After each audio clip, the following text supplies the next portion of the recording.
जोहार दोस्तों, आप सभी को आपका अपना चैनल नाग पूर्णिमा फाउंडेशन में स्वागत है। आज की इस वीडियो में हम लोग झारखंड का जो जियोग्राफी चल रहा था उसका अंतिम जो अध्याय है उसको हम लोग चर्चा करेंगे। उस पर अध्याय का नाम है वन प्रबंधन एवं वन्यजीव संरक्षण। तो इसके पहले हम लोग जितने भी वीडियोज है उसको एक बार आप लोग जरूर देखें। अगर आप आज नए आ रहे हैं तो प्ले लिस्ट में जियोग्राफी का टोटल 19 लेक्चर को अपलोड कर दी गई है। ये 20वां आ रहा है ये लेक्चर। तो इस तरह से हम लोग का जियोग्राफी में टोटल 20 लेक्चर में झारखंड का जियोग्राफी कंप्लीट होने जा रहा है। तो आप लोग कोशिश कीजिए एक के बाद एक को देखिएगा तो क्या होगा, कंटिन्यू बना रहेगा तो उसमें कॉन्सेप्ट समझने में भी आसानी होगी। तो चलिए हम लोग सीधे बात करते हैं आज की इस टॉपिक में, वन प्रबंधन एवं वन्यजीव संरक्षण। वन प्रबंधन अगर इन शब्दों में ही हम लोग देखते हैं तो किसका प्रबंधन करने की बात की जा रही है? वन की। तो वन प्रबंधन में वन का प्रबंधन करना है और वन्य जीव को संरक्षण भी करना है, मतलब दो ही चीज आ रहा है। तो ये किस तरह से करेंगे इसके बारे में हम लोग जैसे अगर बात करते हैं, पहले क्या था, पहले जो झारखंड थे कबीलाई समाज था। कबीलाई समाज का मतलब था कि जितनी भी जमीन थी, जमीन किसी एक व्यक्ति का ना होकर पूरे सामूहिक रूप से होता था। लेकिन जैसे जैसे जैसे ब्रिटिश कंपनी आई, अस्थायी बंदोबस्त 1793 में लागू होता है। तो इसके बाद क्या होता है, जमीनों का निजीकरण, मतलब जमीन अपने अपने व्यक्तिगत रूप से मतलब कन्वर्ट होने शुरू हो गया। तो उसके बाद वन जो था, वन जैसे स्वतंत्रता के पहले तक लगभग 95% जो झारखंड में वन था वो निजी क्षेत्र में था। तो सब क्या हो धीरे धीरे मतलब चेंज होता गया और अभी जो है प्रेजेंट में 69 पॉइंट मतलब लगभग आप मान के चलिए 30% के आसपास अभी जो वन बचा के रहा है झारखंड में। तो इसके पहले अगर हम लोग देखें तो झारखंड में ठीक ठाक वन था, लेकिन निजीकरण या फिर जो शहरीकरण, औद्योगिकरण, ये सब के कारण झारखंड में वनों की स्थिति में कमी आई है। लेकिन मतलब पहले से कमी आई है, लेकिन अभी 2-3 साल से झारखंड में वन की स्थिति में मतलब पॉइंट में वृद्धि हुई है। तो आइए हम लोग चर्चा करते हैं कि वन प्रबंधन, अच्छा वन प्रबंधन हो या वन्यजीव संरक्षण, ये आवश्यक क्यों है, इसको भी एक बार हम लोग चर्चा कर लेते हैं। क्योंकि आवश्यक इसलिए है, सबसे पहले वन प्रबंधन का देखते हैं। अगर वन प्रबंधन अगर हम लोग सही से करेंगे, वन प्रबंधन का अगर सही से करेंगे, जो उच्च उत्पादकता वाला जो पेड़ पौधे होंगे, उच्च उत्पादकता वाला जो पेड़ पौधा होगा, उच्च उत्पादकता का जो पेड़ पौधा है, पौधे को हम लोग पौधों क्या करेंगे, उसी को लगाएंगे ना जो हम लोग को ज़्यादा इकोनॉमिकली हम लोग को सहयोग करे। अगर किसी पेड़ का अगर ज़्यादा आर्थिक आर्थिक वैल्यू है तो हम लोग उसी को मैनेज करेंगे, उसी को प्रबंधन करेंगे और लगाएंगे। अगर गामहाट सागवान का अगर पौधा अगर ज़्यादा हम लोग प्रोटेक्शन देंगे सबको, तो इससे हम लोग का मतलब अंत में क्या होगा, पैसा ज़्यादा मिलेगा बाकी की तुलना में। तो इस तरह से जो भी है वन जंगल को संरक्षण करना है। दूसरी बात है, अभी ग्लोबल वार्मिंग की बात चल रही है तो इसमें वन संरक्षण की और महत्वपूर्ण मतलब एक टॉपिक अभी न केवल ये झारखंड के लिए होता है बल्कि पूरे विश्व में ग्लोबल वार्मिंग के जो चलते नेगेटिव इम्पैक्ट पड़ रहा है उसके प्रभावित है। तो उसके लिए पौधारोपण ये सब जरूरी है। अभी हाल ही में जो सीओपी सम्मेलन चल रहा है, सीओपी सम्मेलन मिस्र इस बार COP27 जो इस बार चल रही है वो मिस्र में चल रही है। तो ये सब क्या है, ये सब मतलब पर्यावरण के संरक्षण के लिए होते रहता है ये सब। तो उसी से हम लोग फिर अगर हम लोग देखें झारखंड में वन प्रबंधन, तो किसी भी प्रदेश में 33% का होना जरूरी है वन राष्ट्र। अच्छा, सबसे पहले हम लोग देखते हैं कि वन प्रबंधन करेंगे तो राष्ट्रीय वन नीति, जो सबसे पहले जो राष्ट्रीय मतलब स्वतंत्र राष्ट्रीय वन नीति आएगा वो हम लोग का है कब, 1952 में। 1952 में स्वतंत्र भारत का प्रथम वन नीति आया है, प्रथम वन नीति। और एक हम लोग का राष्ट्रीय वन नीति 1988,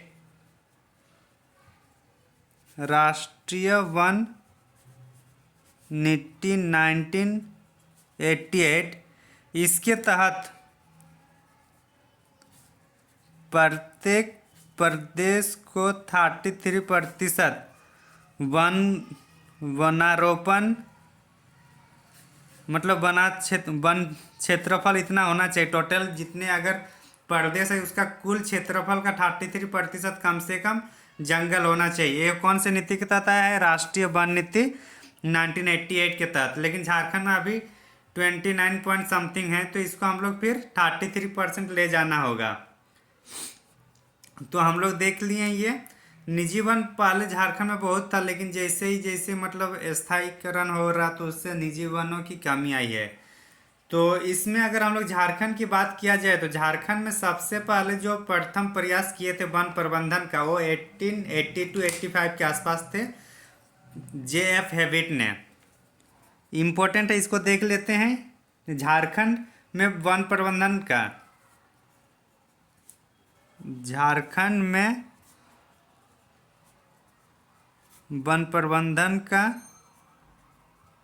प्रथम या सर्वप्रथम जो प्रयास किया गया था, किसके द्वारा किया गया था? प्रथम प्रयास जो किया गया था JF हेविट, JF हेविट के द्वारा। तो ये इम्पोर्टेंट है कि जो झारखंड में वन प्रबंधन का जो प्रथम प्रयास किया गया है वो किसके द्वारा किया गया? JF हेविट के द्वारा। और ये कब की गई है? 1882-85, 1882 से 1885। तो ये भी याद रखना है हम लोग को। तो हम लोग को जो झारखंड में वन प्रबंधन प्रथम जो सर्वप्रथम प्रयास किए हैं JF हेविट ने, और कब? 1882 से लेकर 1885 के बीच इन्होंने एक मतलब समिति बनाई है। फिर जो सर्वेक्षण करके जो प्रयास किया था वो कौन किए थे? JF हेविट ने। तो ये हम लोग देख लिए हैं। इसी का जो रिपोर्ट था ये 1909 तक आ गया था। रिपोर्ट कब आया इसका? रिपोर्ट जो था, रिपोर्ट 1909 तक पब्लिश हो चुका था। इसी के रिपोर्ट के आधार पर समिति बनाई गई। समिति बनाई गई किसके रिपोर्ट के आधार पर? JF हेविट के रिपोर्ट के आधार पर समिति बनाई गई है। तो यहाँ तक हम लोग को समझ में आ गया। हम लोग इसमें एक पॉइंट ये इम्पोर्टेंट है कि राष्ट्रीय वन नीति 1988 के तहत प्रत्येक प्रदेश में 33% वन क्षेत्रफल होना चाहिए। दूसरा है हम लोग का ये इम्पोर्टेंट है, 1952 में प्रथम वन नीति आया था, स्वतंत्र भारत का प्रथम वन नीति आया था।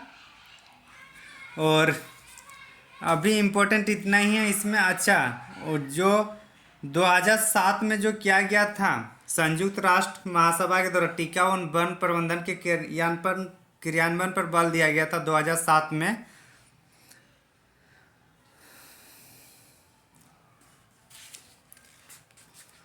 आगे देखते हैं हम लोग 2012 से लेकर 2017 के बीच झारखंड के जंगलों में आग लगने की घटनाएं में वृद्धि हुई। कब से कब? 2012 से लेकर 2017। ये सब उतना इम्पोर्टेंट नहीं है। इम्पोर्टेंट हम लोग का आएगा डायरेक्ट झारखंड सरकार ने 2016 में वन वृद्धि के लिए मुख्यमंत्री जन वन योजना की शुरुआत की है। ये एक्चुअली निजी ये था, और इसमें अगर ठीक ठाक होता है तो 75% सरकार इसमें पेमेंट करती है, और बाकी जो है निजी जो व्यक्तिगत रूप से जो योगदान दे रहे हैं उन पर आएगा। तो इसको एक बार देख लेते हैं हम लोग।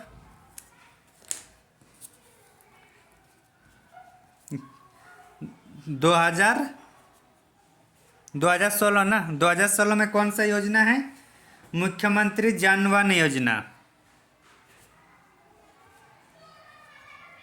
मुख्यमंत्री जन वन योजना, जन वन मुख्यमंत्री जन वन योजना। ये जो मुख्यमंत्री जन वन योजना, इसके तहत क्या करना था हम लोग का? वनों के क्षेत्रफल में वृद्धि करना है। वनों के क्षेत्रफल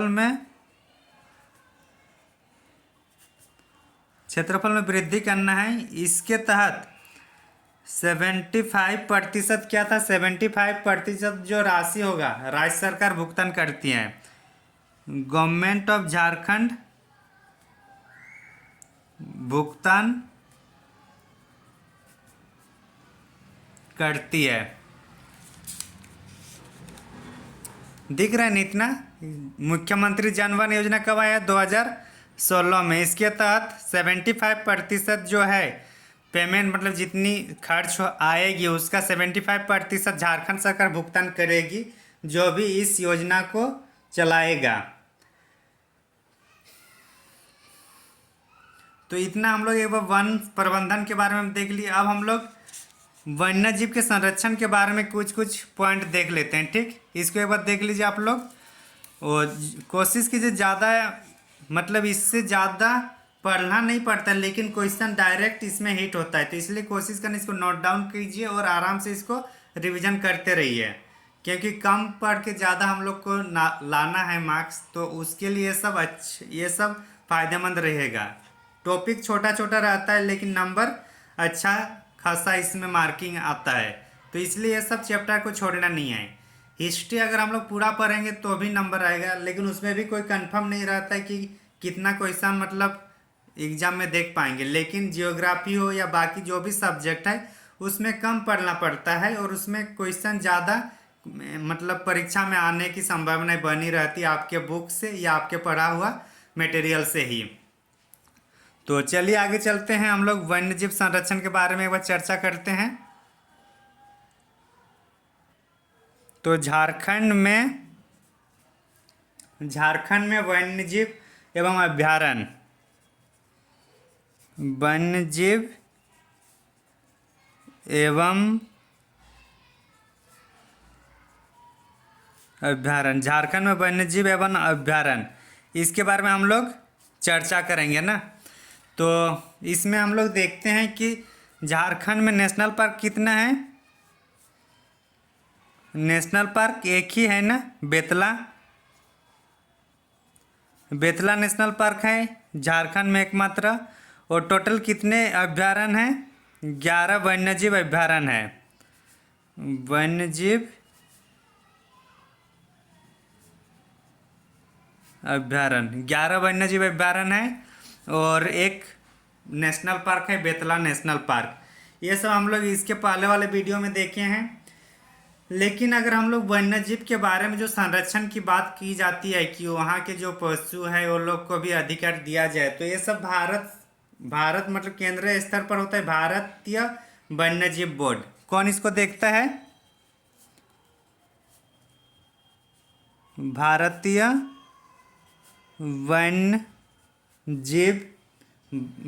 वन्यजीव बोर्ड। और इसका अध्यक्ष कौन करता है? पीएम। तो भारतीय वन्यजीव बोर्ड है, ये मतलब जीवों के पर्यावरण, उन लोग के अधिवास के बारे में संरक्षण या उसमें क्या क्या सुधार की आवश्यकताएं होती है तो इस पर ध्यान देती है। कौन? भारतीय वन्यजीव बोर्ड। वन्यजीव संरक्षण अधिनियम 1972 आता है, जिसके तहत वन्यजीव संरक्षण एवं विलुप्त हो रही जो प्रजाति हैं उनके बारे में संरक्षण हेतु दिशा निर्देश प्रदान की जाती है। कौन से एक्ट के तहत? वन्यजीव संरक्षण एक्ट। वन्यजीव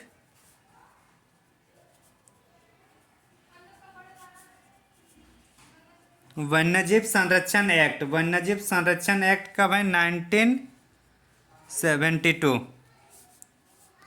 वन्यजीव संरक्षण एक्ट 1972 के तहत दिशा निर्देश दी जाती है ताकि प्रजातियों का संरक्षण सही तरीके से किया जाए। तो वन्यजीव संरक्षण एक्ट 1972 उद्देश्य आप लोग समझ गए होंगे। आगे हम लोग देखते हैं इसमें कि अभ्यारण्य, तो हम लोग दालमा वन्यजीव अभ्यारण्य हम लोग पढ़े हैं। हाथी परियोजना की शुरुआत की गई है और देश का ये प्रथम गज संरक्षण केंद्र भी है। हम लोग जब लेक या झील पढ़े थे तो हम लोग टाटा स्टील जंतु उद्यान वाला हम लोग का छूट गया था, तो उसको यहाँ पे लिख देते हैं कि टाटा स्टील जंतु उद्यान, टाटा स्टील जंतु उद्यान, ये हम लोग कहाँ पे है? जमशेदपुर में है।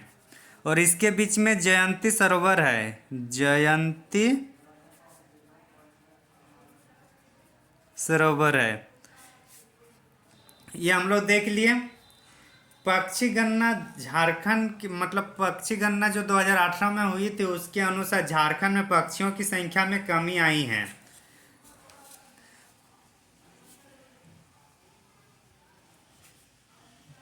पक्षी गणना 2018 में जो हुआ है, पक्षी गणना 2018 में जो हुआ है उसके तहत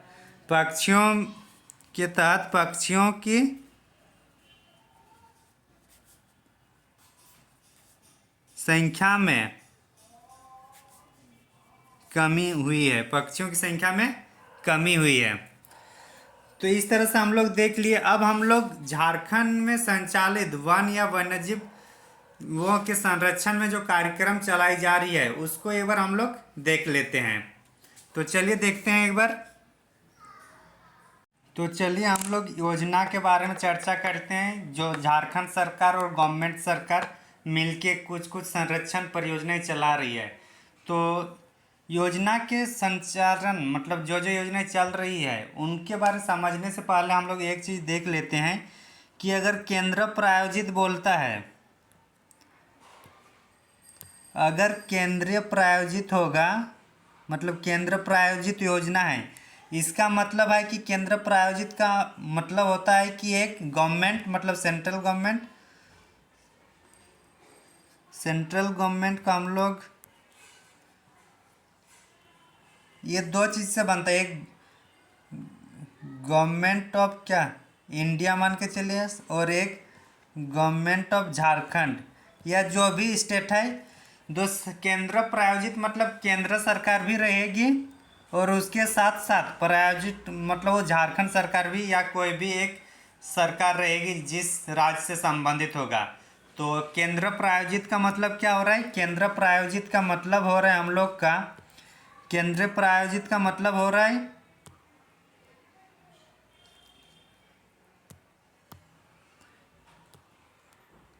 केंद्र प्रायोजित का मतलब क्या हो रहा है? Government, central government plus state government, ये दोनों मिलके जब योजनाएं चलाई जाती है उसको केंद्र प्रायोजित योजनाएं बोली जाती है। केंद्र प्रायोजित योजनाएं कही जाती है। और जब केंद्र सरकार अकेले चलाती है, गवर्नमेंट ऑफ इंडिया, जब उनका अकेला का भागीदारी रहता है 100% किसी स्कीम में, किसी स्कीम के फंडिंग में अगर उनका 100% रहता है कि किसी स्कीम के फंडिंग में अगर सेंट्रल गवर्नमेंट की 100% रहती है तो उसको केंद्रीय क्षेत्रक योजना कहा जाता है। केंद्रीय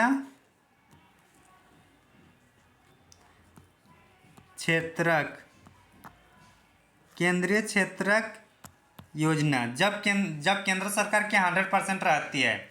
लेकिन वही जब केंद्र सरकार और राज्य सरकार दोनों मिलके कुछ रेशियो में डिवाइड होता है तो उसका हम लोग बोलेंगे केंद्रीय प्रायोजित स्कीम। तो ये हम लोग बेसिक चीज़ हम लोग देख लिए। तो पहला जो हम लोग कार्यक्रम का नाम देखते हैं वो है पलामू व्याघ्र परियोजना। क्या नाम है? पलामू व्याघ्र परियोजना। इसमें क्या है कि ये भी एक केंद्रीय प्रायोजित स्कीम है। केंद्रीय प्रायोजित स्कीम है, इसका मतलब समझ में आ गया क्या है कि केंद्र सरकार की भी कुछ भाग रहेगी और राज्य सरकार की भी कुछ हिस्सेदारी रहेगी। ये केंद्रीय प्रायोजित है। लेकिन अगर पहले बात किया जाए तो पहले ये 7% क्या था? जब किसी भी स्कीम पे 7% केंद्र सरकार फंडिंग करती है तो उसको हम लोग बोलेंगे केंद्रीय क्षेत्रक परियोजना। तो पहले यह 7% था, लेकिन वर्तमान में केंद्र और राज्यों की भागीदारी इसमें कितना है? केंद्र सरकार की 60% और राज्य सरकार की 40% इसमें है हिस्सेदारी। किसमें? पलामू व्याघ्र परियोजना में। दूसरा जो हम लोग चर्चा करेंगे वो हम लोग चर्चा करेंगे ग्रीन इंडिया मिशन। किसके तहत पढ़ेंगे हम लोग? Green India mission.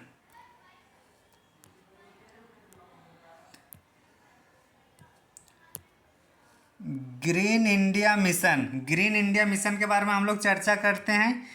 ये भी केंद्रीय प्रायोजित स्कीम है, मतलब केंद्र सरकार की भी है और राज्य सरकार की भी इसमें हिस्सेदारी है, और इसमें भी 60:40 है, और यहाँ पे भी 60:40 है, दोनों में देख लिए हम लोग। और इसमें और एक चीज़ क्या है कि ये जो है भारत सरकार की जो national action plan on climate change, national action plan on climate change, इसके तहत टोटल 8 स्कीम या 8 मिशन चल रहा है, उसी का एक ग्रीन इंडिया मिशन भी है। इसके तहत कितने हैं, 8 स्कीम मिशन चल रहा है, उसमें से एक ग्रीन इंडिया मिशन भी है। तो ये हम लोग देख लिए ग्रीन इंडिया मिशन। तीसरा टॉपिक हम लोग अभी कर रहे हैं, तीसरे चीज जो है वन प्राणी पर्यावरण की समेकित विकास परियोजना, सॉरी,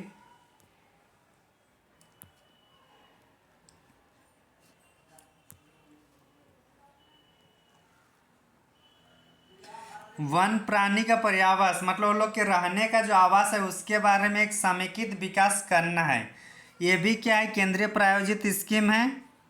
क्या है, ये भी केंद्रीय प्रायोजित स्कीम है, और इसमें भी केंद्र और राज्यों की हिस्सेदारी कितनी है, केंद्र और राज्यों की हिस्सेदारी इसमें भी 60:40 है, और 60:40 है। और ये एक राष्ट्रीय उद्यान मतलब टोटल 1 नेशनल पार्क और 11 वन्यजीव अभ्यारण्य, मतलब सभी के लिए, मतलब झारखंड में जितने नेशनल पार्क है, नेशनल पार्क तो एक ही है बेतला नेशनल पार्क, और झारखंड के जितने अभ्यारण्य हैं वन्यजीव अभ्यारण्य 11 अभ्यारण्य है ना, 11 अभ्यारण्य और एक नेशनल पार्क में जितनी भी खर्चा होगा उसके लिए कौन योजनाएं बना रही है, वन प्राणी पर्यावास की समेकित विकास योजना के तहत फंडिंग हो रही है।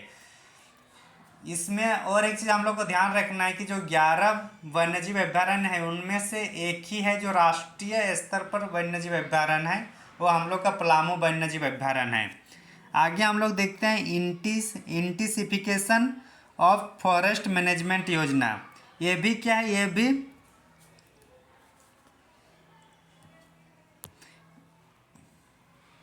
सॉरी, ये भी क्या, ये भी केंद्रीय प्रायोजित ही स्कीम है, केंद्रीय प्रायोजित स्कीम है। एक्चुअली अभी वर्तमान में जितनी भी स्कीम चलाई जा रही है वो केंद्रीय प्रायोजित ही की जा रही है। केंद्रीय प्रायोजित इसलिए कर रही है क्योंकि केंद्र सरकार को भी होने से ज़्यादा पैसा नहीं दे रहा है, देना पड़ रहा है। पहले अगर केंद्रीय क्षेत्र की योजना होता तो 7% फंडिंग किसको करना पड़ता था, 7% फंडिंग करना पड़ता था केंद्र सरकार को। हालांकि वन्यजीव ये सब क्या है, समवर्ती सूची का विषय है, और समवर्ती सूची का विषय है मतलब केंद्र सरकार और राज्य सरकार दोनों मिलकर इसके विकास पर चर्चा करेंगे, इसके विकास में फंडिंग करेंगे। तो इसलिए अब मतलब दोनों मिलकर, केंद्र सरकार और राज्य सरकार दोनों मिलकर इस पर विकास, इनके संरक्षण की बात करती है और फंडिंग की जाती है। तो इसलिए भी मतलब इनका जो रेशियो है वो कितना है, 60:40, नहीं तो पहले सब 100% किया जाता था, जैसे हम लोग देखें ना पलामू व्याघ्र परियोजना वाला में। फिर आता है राष्ट्रीय, फिर कौन सा आता है अब, सॉरी, फिर आता है राष्ट्रीय वनीकरण कार्यक्रम। राष्ट्रीय वनीकरण कार्यक्रम है, ये भी क्या, ये भी केंद्रीय प्रायोजित है, और केंद्रीय प्रायोजित है, और कितना है 16:14। तो हम लोग जितना भी देख रहे हैं परियोजनाएं वन्यजीव या वन के संरक्षण के कार्यक्रम में तहत जो भी परियोजनाएं चल रही है सब में 60:40% का ही अनुपात चल रहा है। उसके बाद देख रहे हैं हम लोग हाथी परियोजना। हाथी परियोजना में कितना आ रहा है, इसमें sorry,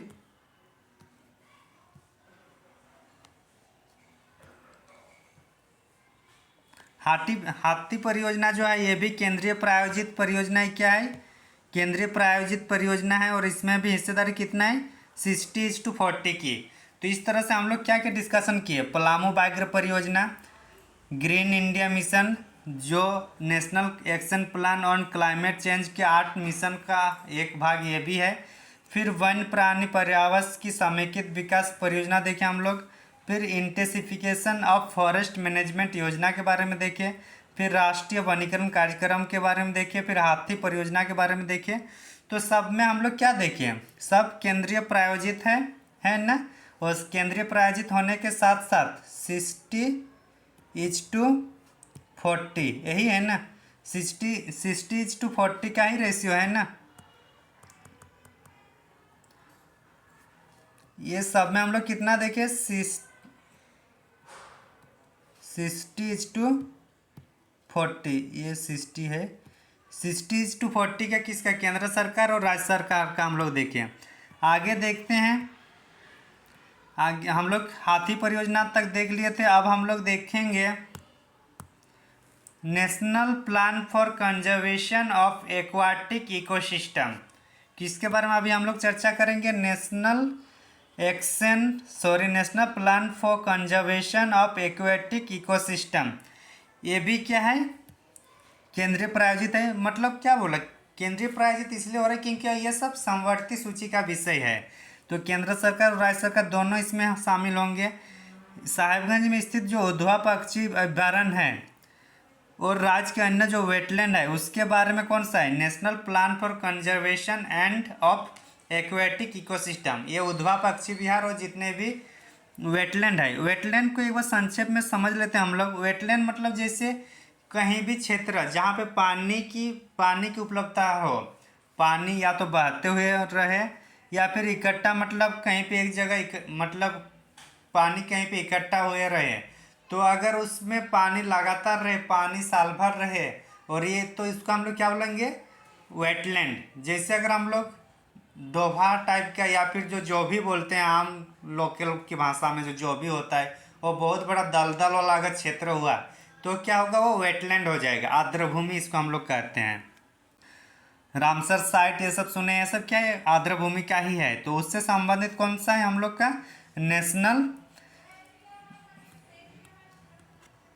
national plan for conservative of aquatic ecosystem. फिर हम लोग देखते हैं अभी हम लोग देखेंगे,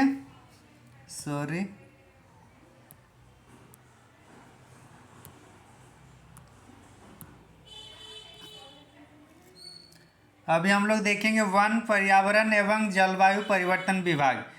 इसके तहत एक राष्ट्रीय उद्यान, एक गज परियोजना और 11 वन्यजीव अभ्यारण्य, इनके बारे में इसमें चर्चाएं की गई है, उनके विकास के बारे में इसमें चर्चाएं की गई है और उसके लिए एक विभाग का भी गठन किया गया है। उसके बाद हम लोग देखते हैं मुख्यमंत्री जन वन विकास परियोजना। मुख्यमंत्री जन वन विकास परियोजना, ये वाला मुख्यमंत्री जन वन विकास परियोजना, इसके तहत किसी किसानों को निजी भूमि पर, किसानों को क्या होगा, निजी भूमि पर वृक्षारोपण को प्रोत्साहित करने के लिए लाई गई थी और ये 2015 में शुरू की गई है। इसके तहत जो 75% लागत सरकार देगी, जो 2016 में मुख्यमंत्री जन वन योजना है उसी के पहले विकास योजना है ये। तो इस तरह से हम लोग देख लिए। फिर झारखंड इको टूरिज्म नीति, ये कब आया है हम लोग का, 2015 में, इको टूरिज्म को विकसित करने के लिए। तो हम लोग आज के इस वीडियो में जो वन्यजीव संरक्षण या वन प्रबंधन के बारे में देखिए, ये सब हम लोग आज की इस वीडियो हम लोग देख लिए हैं। तो इस तरह से हम लोग का जो जियोग्राफी का जो एक सीरीज चल रहा था, टोटल 20 लेक्चर में हम लोग जियोग्राफी को कंप्लीट कर दिए हैं। Thank you for watching. और आप लोग ज़रूर कमेंट कीजिएगा कि हमारे साथ आपको झारखंड का जियोग्राफी सिलेबस कंप्लीट करने में या समझने में कितना हेल्प हुआ है, और कहीं कुछ कमी हो रही है तो उसको भी कमेंट में ज़रूर बताइएगा। आगे भी हम लोग झारखंड की, मतलब झारखंड स्पेशल पूरा हम लोग सीरीज चलाएंगे इस चैनल के द्वारा, वो भी फ्री ऑफ कॉस्ट रहेगा। और अभी तो जेपीएससी जेएसएससी आने में टाइम लगेगा, तब तक हम लोग झारखंड का जितना भी हो कोशिश करेंगे जल्दी से जल्दी कंप्लीट कराने की कोर्स की। और साथ ही साथ इस चैनल में मैथ, रीजनिंग और करंट अफेयर्स, साइंस और इंग्लिश की भी क्लास कराने के लिए हम लोग कोशिश कर रहे हैं। बस आप लोग थोड़ा बहुत सहयोग कीजिए। ऐसे ही हम लोग को कहीं कुछ कमेंट कीजिए, कहीं सुधार की आवश्यकता है तो उसमें भी कमेंट कीजिए। Thank you. अच्छा, इको टूरिज्म है, आर्ट इको टूरिज्म, उस पर भी एक बार हम लोग चर्चा कर लेते हैं संक्षेप में। उसको ही क्यों छोड़ दे जब पूरा सिलेबस कंप्लीट कर ही दे रहे हैं। तो चलिए इसको भी एक बार देख लेते हैं कि पारसनाथ जो है हम लोग कहाँ पे है, गिरिडीह में पारसनाथ, जहाँ पे पर्वत है वहीं पे पारसनाथ जो टूरिज्म सेंटर वो कहाँ पे है, गिरिडीह है। केनहरी हिल हम लोग का कहाँ पे है, हजारीबाग में। केनहरी हिल कहाँ पे है, हजारीबाग में। फॉसिल पार्क्स कहाँ पे है, फॉसिल पार्क हम लोग का साहेबगंज में है। फॉसिल पार्क साहेबगंज में है। त्रिकुट पहाड़ी कहाँ पे है, त्रिकुट पहाड़ी हम लोग का देवघर में है। त्रिकुट पहाड़ी देवघर में है। फिर पलामू व्याघ्र परियोजना लातेहार में है। फिर तिलैया डैम कहाँ पे है उस पर भी देखते हैं। तिलैया डैम हम लोग का है कोडरमा में है। तिलैया डैम कोडरमा में है। नेतरहाट कहाँ पे है उसको देखते हैं। नेतरहाट हम लोग का लातेहार में है। और दलमागढ़ अभ्यारण्य हम लोग का कहाँ पे है, दलमागढ़ अभ्यारण्य हम लोग का जमशेदपुर में है। तो ये जो हम लोग का 8 इको टूरिज्म सेंटर था इसको भी हम लोग चर्चा कर लिए। तो आई होप हम लोग जो झारखंड सीरीज को एक झारखंड स्पेशल जियोग्राफी का हम लोग कंप्लीट नोट्स बनाए हैं। कंप्लीट नोट्स हम लोग सिलेबस को हम लोग पढ़े हैं, एक एक करके अच्छे से समझे हैं। झारखंड का जो जियोग्राफी सीरीज था टोटल 20 लेक्चर हुआ। 20 लेक्चर में झारखंड के सीरीज में जो जेपीएससी ने डिफाइन किया था उसके आधार पर हम लोग जियोग्राफी को कंप्लीट किए। ये सिर्फ और सिर्फ जेपीएससी ही नहीं बल्कि जो जेएसएससी से संबंधित जो भी एग्ज़ाम हो, जेएसएससी का सीजीएल हो, जेएसएससी का मैट्रिक लेवल हो, जेएसएससी का पीजीटी भी हो, और या जो भी जेएसएससी कंडक्ट कराएगी जिसका भी सिलेबस सामान्य झारखंड रहेगा उसमें जो जियोग्राफी का जो भाग रहेगा उसमें इसी 20 लेक्चर से 80 to 90% कवर किया जाएगा। इसमें कुछ हो सके 1-2 पॉइंट अगर छूट गया तो उसको हम लोग मैराथन सेशन लाएंगे बाद में एग्ज़ाम के पहले, और कोशिश करेंगे हम लोग एमसीक्यू भी लाएंगे। अगर आप लोग इस तरह से अगर हम लोग को प्रोत्साहित करते रहिएगा तो इसमें और भी अपडेटेड करते रहेंगे जैसे ज़रूरत पड़ेगा। जैसे कि हम लोग इसमें एक वैसे झारखंड के जितने भी जो टॉपिक था वो लगभग एस्थेटिक था, लेकिन जो डायनेमिक वाला जो क्षेत्र है, डायनेमिक वाला क्षेत्र मतलब जो फॉरेस्ट नीति आ रहा है या फिर कुछ भी अगर नीति आएगा जियोग्राफी से संबंधित, माइनिंग से नीति कुछ आए, फॉरेस्ट नीति कुछ आए या फिर वन सर्वेक्षण रिपोर्ट आए, तो ये सब क्या है इसको हम लोग अपडेट करते रहेंगे समय समय पर। जैसे ही मार्केट में या जैसे ही न्यूज़ चलेगा, जैसे ये नीति पब्लिश कर दी जाएगी, तो ऐसे इस लेक्चर में और इस जो प्ले लिस्ट है इस प्ले लिस्ट में सिर्फ जियोग्राफी का ही रहेगा। टोटल 20 लेक्चर जैसे कि हम लोग पहले बताएं और अभी भी बता रहा हूँ कि 20 ही लेक्चर हैं। तो इसमें एनफ है किसी भी एग्ज़ाम के लिए, जेपीएससी हो या जेएसएससी, सबके लिए एक ही वीडियो काफ़ी है। और जब हम लोग तैयारी कर ही रहे हैं तो क्यों जेएसएससी के लिए या अलग से पढ़ेंगे या जेपीएससी के लिए अलग से पढ़ेंगे, एक ही बार पढ़ेंगे लेकिन पूरी तरह से सिलेबस को कंप्लीट करके पढ़ाएंगे। इसमें कहीं कुछ किंतु परंतु की नहीं है, कहीं कुछ इसमें डर की ज़रूरत नहीं है कि हमारा कुछ सिलेबस छूटा है। हमारी टीम ने एज पॉसिबल एज इसमें कोशिश की है कि पूरी सिलेबस को कवर किया जाए और वो भी साइंटिफिक तरीके से हम लोग कंप्लीट करने का प्रयास किए हैं। आप लोग एक बार कमेंट करके ये भी बताइएगा क्या हमारा प्रयास सच में आपको लाभदायक हो रहा है या नहीं हो रहा है। आगे इस चैनल में जितने भी वीडियो आएगा सब फ्री ऑफ कॉस्ट रहेगा। ये चैनल टोटली फ्री प्लेटफॉर्म रहेगा। इसमें कभी भी एजुकेशन के मामले में कभी भी इसमें कमर्शियल पर्पस या बिजनेस पर्पस से ये चैनल नहीं बनाई गई है। आगे जितनी भी कंटेंट आएगी वो भी कंटेंट में भी हम लोग क्वालिटी लाने का प्रयास कर रहे हैं।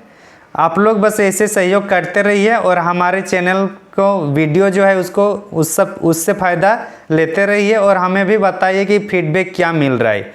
पॉजिटिव है तो सही है, अगर कहीं कुछ अगर दिक्कत हो रही है तो उसको आप लोग पॉइंट आउट कीजिए, तब ना हम लोग समझेंगे, तब हम लोग उस पर बात करेंगे, हम लोग उसमें सुधार के लिए आएंगे। Thank you for watching. जय हिंद, जय झारखंड, जोहार।